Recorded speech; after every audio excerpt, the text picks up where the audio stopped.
Hi, so today I'm going to be talking about English monarchs. No UK monarchs because that's only after 1707. So I'm going to be talking about all English monarchs from 1066 to modern day with fun facts for each of them. So let's get started. Well, first of all comes William I from 1066 to 1087. And actually, when he died at his funeral, a heckler interrupted it and claimed that this was the church where it was happening was being built from his father's land, and that should be he should be compensated.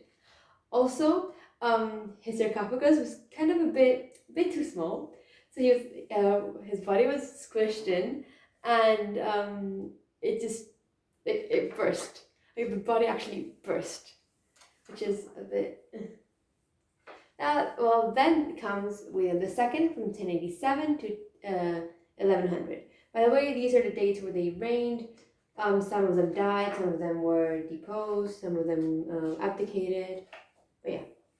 Well, he died, William II, under suspicious circumstances. Maybe some say because his brother wanted the throne, but he wasn't the only member of his family to actually die under suspicious circumstances. His brother Richard also died like this, and then his nephew, Richard, also died under suspicious circumstances in the forest. Then comes Henry I from 1100 to 1135. Well, his when he died, his entrails and they were removed and buried in a forest in France, but the rest of his body was buried in England. So what's the point? I mean, they are the Norman kings, but still. Then comes Stephen. There's no other King Stephen, so he is just known as Stephen from 1135 to 1154. He was actually the son of one of William the Conqueror's daughters. So William the Conqueror is William the First, and he had once a diarrhea that actually saved his life. So on November 25th, 1120, the ship was chartered to carry the king, at that time Henry I, to and his family and court from France to England. But Henry actually made all the arrangements, and so he went alone, and then the rest of the ship went as planned. Just Henry went on his own. Well, on the I think yeah. Well, on the coast of Normandy, the ships actually sank. 300 people on board died. Only two of them surviving. One of them was the king's only legitimate son, William, and yeah. So when Henry died, before he died, he decided to name his daughter Matilda a successor. But when Henry died, people didn't like her. So actually, Stephen came to the throne in a period of civil crisis, which was called the Anarchy. The reason why I mentioned this blood ship is because he wasn't on it because he had diarrhea, but he could have well been there. So yeah, that is Stephen. Technically, Matilda can be considered to be the first English queen, although not really, but yeah. Then comes Henry II from 1154 to 1189. He rode his horse so much, his legs were actually bow-shaped. Like he had deformed his legs from riding so much. Then came Richard I from 1189 to 1199. So he reigned for 10 years. And when he was in France in 99, he got shot in the shoulder by a crossbow. And although the injury wasn't really serious, the infection that followed was, and he died just 2 weeks later. And yeah, this shot that I was actually thrown, it was a lucky shot. This young boy just randomly shot and hit the king, out of pure dumb luck. For the boy, not for the king. Then comes King John. From 1199 to 1216. He is the king that signed the Magna Carta, one of the most notable ones, notable kings in English history. But also, apparently the first British monarch, because I think at this time Wales came into the mix. Now it was Kings of England and Wales. Before it was just England. And when he went to sleep, instead of sleeping in, I don't know what monarchs sleep in, but instead of sleeping in normal robes, he slept in a dressing gown. So that was interesting. Then comes Henry III, reigning from 1216 to 1272. And the King of Norway, Haakon IV, in 1252, gave Henry III a polar bear, which was actually kept in the Tower of London. And it was taken down to the River Thames to fish and swim every day. Imagine walking down London and then just seeing a polar bear bathing in the River Thames. That would have been an interesting sight. After Henry III comes Edward I, from 1273 to 1307. He was really famous with his campaigns against Scotland, and he had a nickname called the Hammerer of Scots. Well, there was the siege in a castle in 1304, and he sent for the construction of this gigantic trebuchet called the Warwolf. And this was like the set of construction was just like terrified everyone inside that they surrendered. The trebuchet wasn't even finished. It's just the set of this enormous construction terrified the people in the castle so much they surrendered. But Edward said, "Oh, you surrender? Oh, nice. This is all good and all, but I kind of want to test this thing out." So he actually finished building it, used it used the Warwolf, and then accepted the surrender because he's worth it, because he can actually do that. Then after Edward I comes Edward II, from 1307 to 1327. In 1313, Edward acted this statute that said that you cannot wear a suit of armor to Parliament, which actually, fun fact, is still in place to this day. And today you legally cannot walk to inside Parliament wearing a suit of armor. And there's this one video by Vice in which this guy actually breaks as many stupid laws as he can, and he actually goes into Parliament, into the public gallery, wearing a suit of armor, which is kind of crazy. But he gets away with it because it's a stupid law. I mean, back then I get it, but now. After Edward II comes Edward III, from 1327 to 1377. Well, I don't know, he was like a really weird guy. One Christmas, it was a fancy dress party, and he actually attended this Christmas party dressed as a pheasant. After Edward III comes Richard II, from 1377 to 1399. Well, when he was crowned in 1377, he said, "Let's celebrate. Why not?" And he opened fountains of wine across London. Not water, wine. Fountains of wine all across London. Imagine like living there, just getting drunk, going up to a fountain and just getting drunk. Then comes Henry IV, and with him the Wars of the Roses, from 1399 to 1413. No, this is before the Wars of the Roses, I'm sorry. He was the first Lancaster king, though. And he was the first king since the Norman Conquest to be a native English speaker. All the ones before had been native French speakers. After this comes Henry V, from 1413 to 1422. And he was actually one of the shortest reigning monarch out of all the 8 Henrys that have reigned England. And he ruled from 9.5 years until his death in 1422. He actually won this battle of Agincourt, in which against the French, in which I think only 400 English died, as opposed to 6,000 French, which is quite an achievement. After this comes Henry VI, and with him the Wars of the Roses. Well, he was the only child of Henry V. And, when he became king, he was just 9 months old. He did reign 40 years, like over a 50-year time span, because he was kind of deposed, hence Wars of the Roses. Like, he was deposed briefly by Edward IV, but he came back and apparently died because of pure melancholy and displeasure when he received word that his son died in 1471.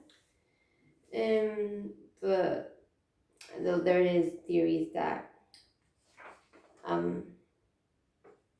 that was just like it was just a cover up. He was murdered by Edward the Fourth.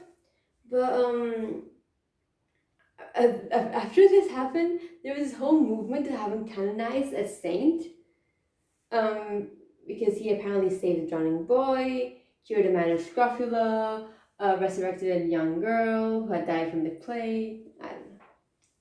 Well, after Henry VI comes Edward IV from 1461 to 1483. Well, he took to the throne in 1461, and I mean, just fought a lot, Wars of the Roses, mainly between Henry VI and Edward IV. Although there were others between, but other notable figures, but the kings in the Wars of the Roses, the main ones, I'd say Henry VI and Edward IV.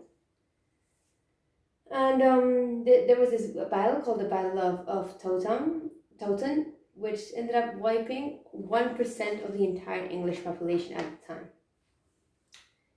He is also the first English king to be actually appointed a bodyguard. So he had a personal bodyguard. Not surprising, but hey. After this comes Edward V. Well, Edward IV died in 1483, and well, he left his child, Edward V, on the throne. He was just 12, and he reigned from 1483 to 1483. Well, he is one of the princes in the Tower, because he was so young. His uncle Richard sent him and his brother to the Tower of London, and it is assumed and widely accepted that he died there, that he was murdered. But we can never know. I don't think we ever will. Well, after Edward V comes Richard III from 1483 to 1485. Fun fact about his skeleton. His skeleton was actually found in a car park in Leicester in 2012. And his skull actually showed that he had died from tooth decay, and that he actually drank a bottle of wine every single day. And bruxism, which is teeth grinding. So he didn't take care of his teeth at all. I mean, he did die of trauma to his skull because they kicked him and whatever, but his teeth were in like terrible condition.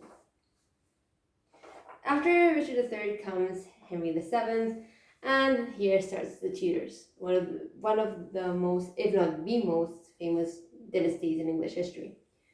Well, he reigned from 1485 to 1509, and is the first English monarch to have his full portrait in coins. Before this, it was just like a small portrait with a face and the crown, but yeah, in 1507 it was commanded that he had this full portrait on the coins. After Henry VII comes Henry VIII from 1509 to 1547, and a fun fact, in 1520, in this event called the Field of the Cloth of Gold, Henry VIII challenged the King of France. France is the first to a boxing match, wrestling match, which he lost. So that was quite humiliating for Henry. After Henry VIII came Edward VI from 1547 to 1553. He was just 9 when he was crowned and 15 when he died. He's credited to be the first English monarch to actually promote an expedition to the Arctic. And yeah, he was known as the Boy King, the Sickly King. After Edward came Lady Jane Grey. Now, her position as monarch is disputed because she was never really crowned. She was known as a 9-day queen and got quickly deposed by Mary. But she technically is known as a 9-day queen, so I just added her onto the list. Then comes Mary the First, reigning from 1553 to 1558. Well, yeah, her reign, I mean, she is known as Bloody Mary. but she actually had two female court jesters, which is kind of surprising. But I mean, she was named Bloody Mary, and it is debated as to whether that name is appropriate because that turns out to be a whole lot of Elizabethan propaganda. But whatever. Then comes Elizabeth I from 1558 to 1603. She had effigies, so like many statues of foreign dignitaries and other guests, made of gingerbread in her court. So that was interesting. Imagine like going to court and having to pose for an effigy just out of gingerbread. And I'm guessing if she got mad at someone, she could just eat the head. I'm guessing. Well, after Elizabeth comes James, and along with James, the Stuarts. James I reigned from 1603 to 1625, and he actually kept an elephant in St. James's Park, which was giving a gallon of wine to drink every morning during the winter. Like, the animals living in London, God. Like, a polar bear, an elephant. This was before zoos were even a thing. Then comes Charles I, who reigned from 1625 to 1649, and is the only ever monarch to have been executed. This is still English monarchs, not British. British kind of, but not British, definitely. Forget what I said. Well, he was beheaded on January 30th, 1649, and after that, for burial, his head was thrown back into his body, but that's just because like he was a king to be buried with his head, but he was still decapitated. And then comes this period from 1649 to 1660 that there was no king. From 1653 to 1658 there was the Protectorate, with Oliver Cromwell being the first Lord Protector, and then after his death in 1658, from 1658 to 1659 comes Richard Cromwell, his son, which is again Lord Protector, but then eventually gets deposed by the New World Army. Then comes the monarchy is restored in 1660 by Charles II, and he reigns from 1660 to 1685. And to his coronation, he actually wore a huge pair of high heels, which can be seen in his official coronation portrait. After Charles comes James II, his brother, from 1685 to 1688. And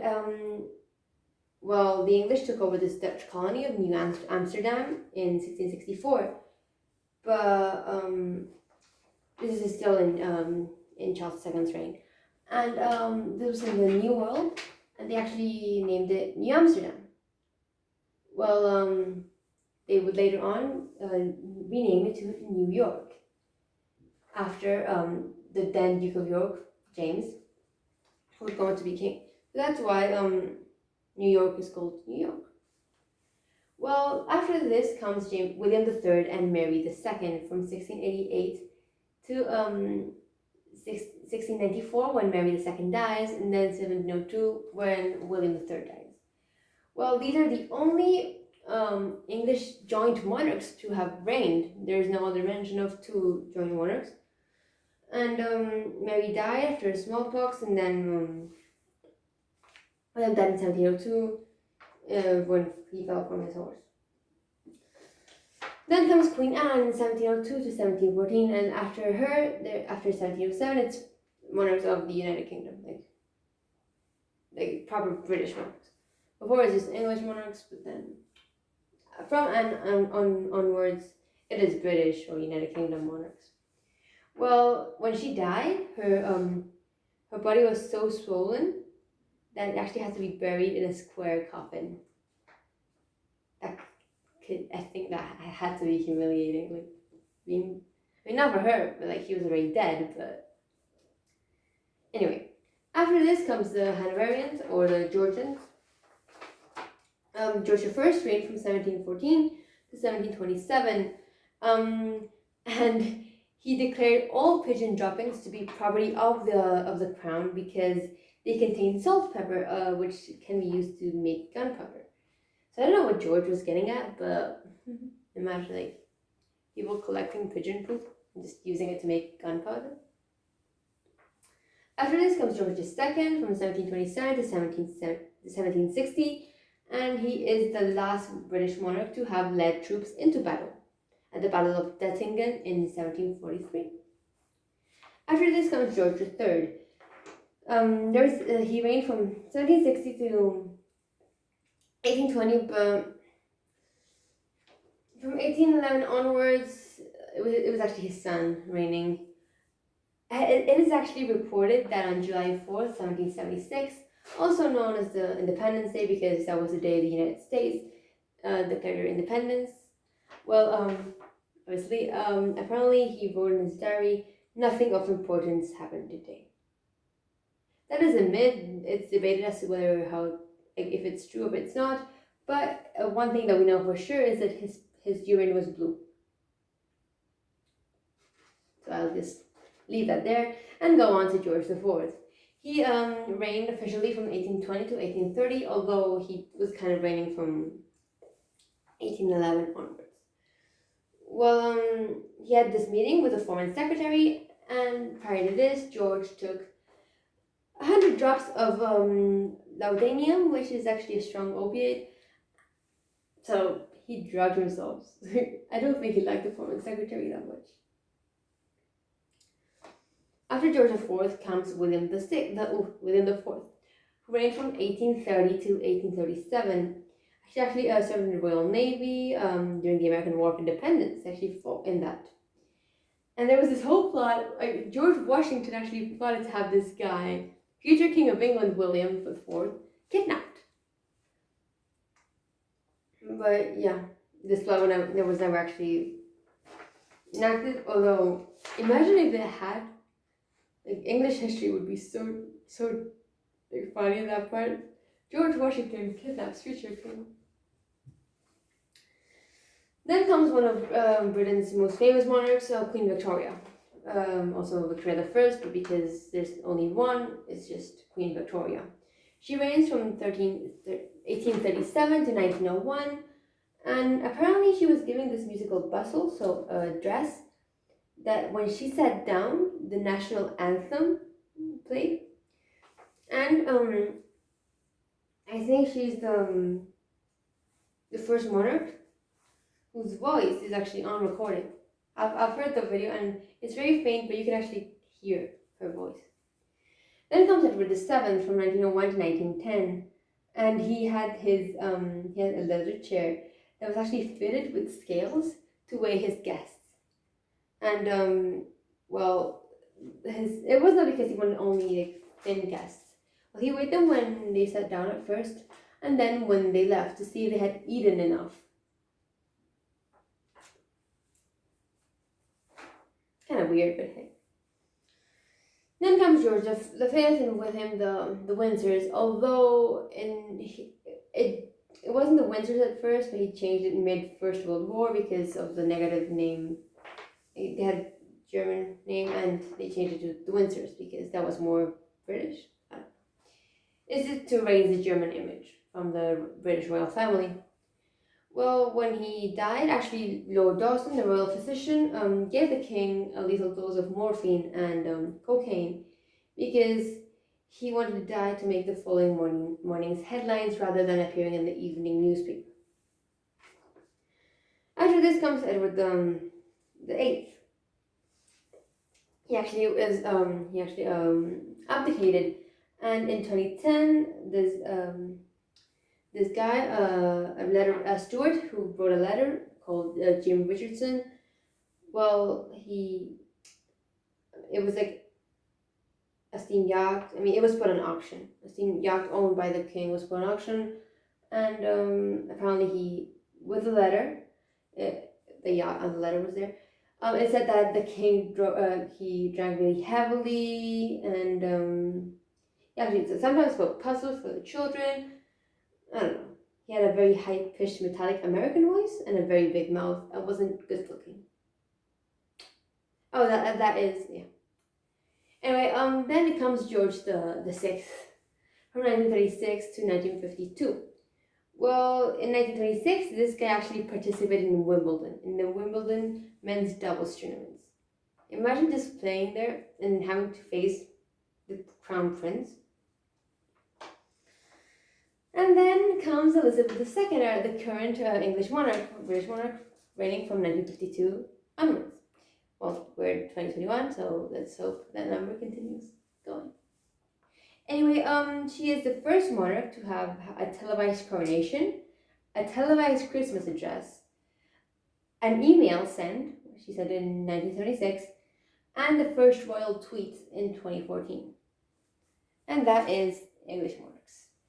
I mean, some of them are more interesting than others, but I mean, 41 monarchs, along with, I mean, a period where there was actually no monarch at all, just Lord Protector. And yeah, I love like learning about the English monarchs and their history because it's quite interesting, especially when there's the Wars of the Roses is one of my favorite periods because it's so much infighting and betrayal. I don't know. I love English monarch history, as well as I love U.S. presidential history. So yeah, that is this video. Yeah, thank you for watching. Bye.